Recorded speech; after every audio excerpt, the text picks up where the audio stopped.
But the way he handled Zelensky is the way he's got to handle Netanyahu, because if he doesn't, Netanyahu will drag him into the abyss. And that is a daring take, especially if you're a hardcore Zionist or a Trump supporter that really is kind of Israel first mentality. But in this video, Douglas Macgregor recently was on the Tucker Carlson podcast, and he talks about his humble advice for Trump, how to deal with situations not only in Israel, but also in Ukraine. So I wanted to check it out and react to it. Let's get it going. Because he wants this war in the Middle East come hell or high water, and it's not in their interest. What war? The war with Iran, the war with everybody.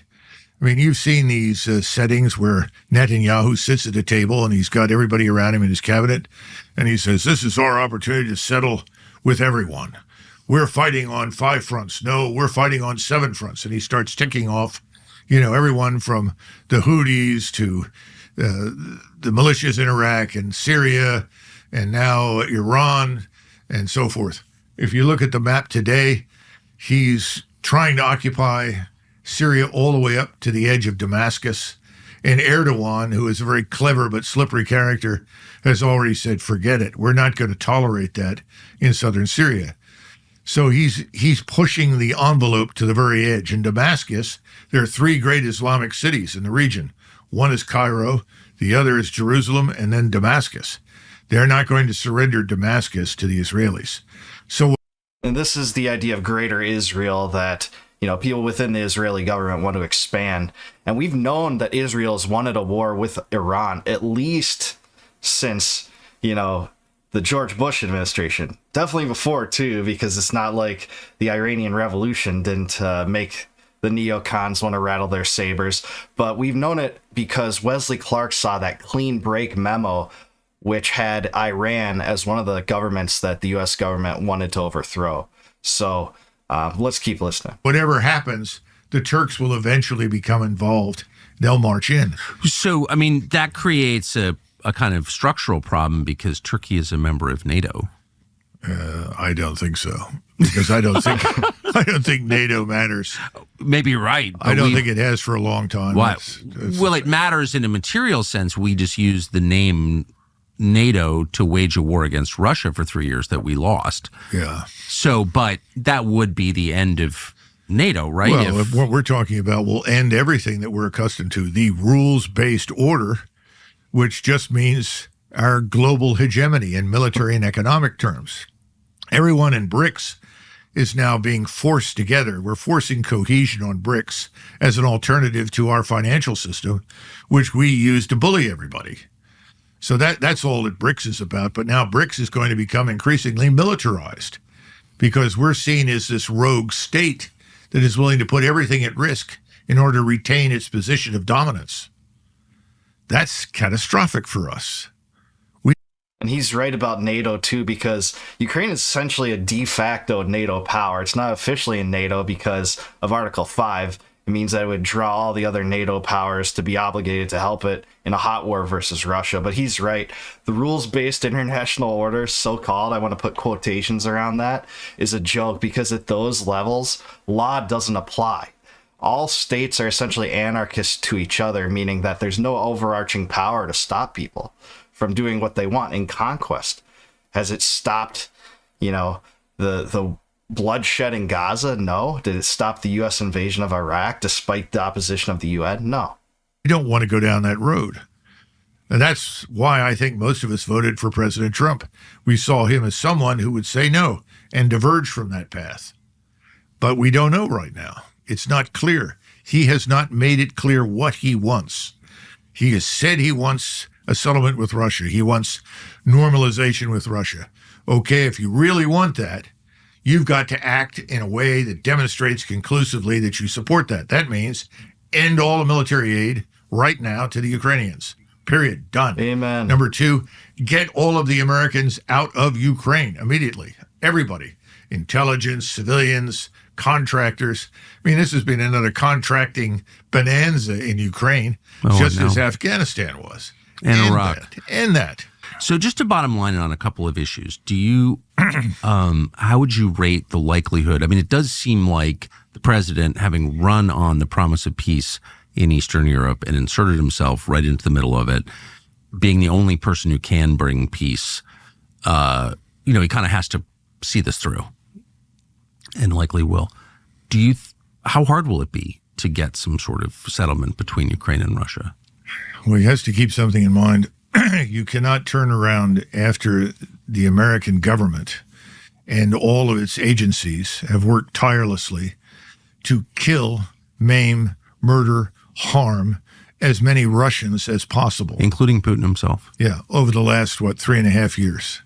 So we have to understand that. You can't just flip the switch and say, sorry, we want to be friends now. However much you may want to do that, you can't. You've got to admit this is a catastrophe, and we are mightily responsible.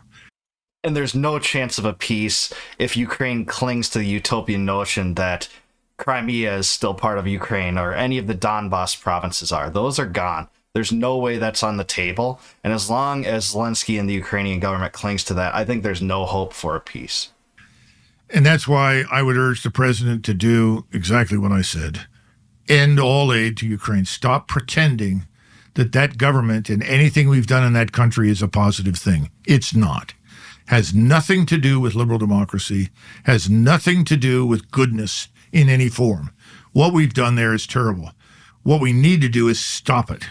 So stop sending any aid and then get everybody out, everybody, and then offer to host a conference between, and I would not argue everybody in Europe, but I would certainly argue all of the states that border Russia and Germany, because Germany may not border Russia, but Germany has long-term strategic interests in Russia, as Russia has in Germany. They should all meet in a conference room and agree to a new map with new borders.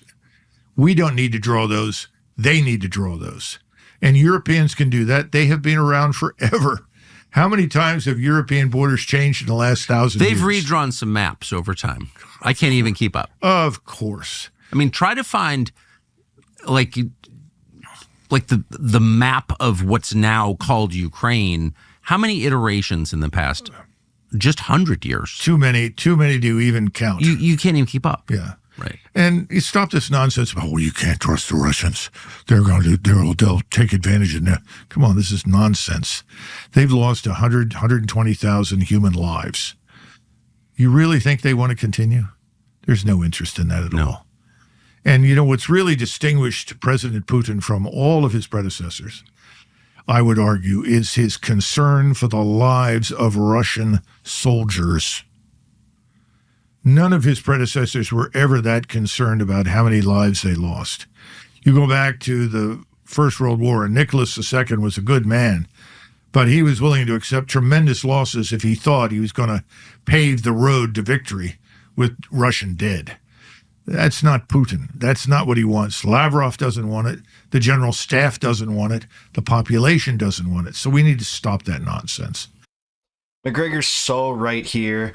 The U.S. should withdraw all aid to Ukraine regardless of the progress of a peace deal or ceasefire with Ukraine. The Europeans are talking about like they want to support Zelensky. They've been praising him up and down lately.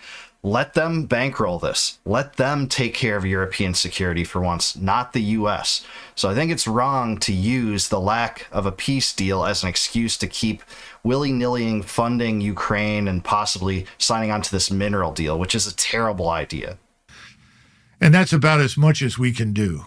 We're not going to overnight cultivate new friendship with them. It's going to take at least a decade, probably 2 decades, to restore some sort of normalcy to our relationship. Mineral deal in Ukraine? Why? I don't understand what this is. Yeah, right. I'm interested in rare earths, okay? Yeah. And I've done some work in that area. And rare earths can be found anywhere on the planet. However, not in high concentrations. Right. We just found the highest concentration of rare earths in Europe right off the coast of Norway. I love the Norwegians. I'm very happy for them, although they're a bit lunatic when it comes to understanding what's happening in Ukraine. They have enough natural resources already in Norway. It seems that they're overblessed. Yeah, but I mean, they have it, and that's good. I don't know what he's talking about. I don't know what the president is talking about in Ukraine, because all of those rare earths in any kind of concentration are in eastern Ukraine under Russian feet right now, or in Crimea. Well, so maybe that is kind of the point.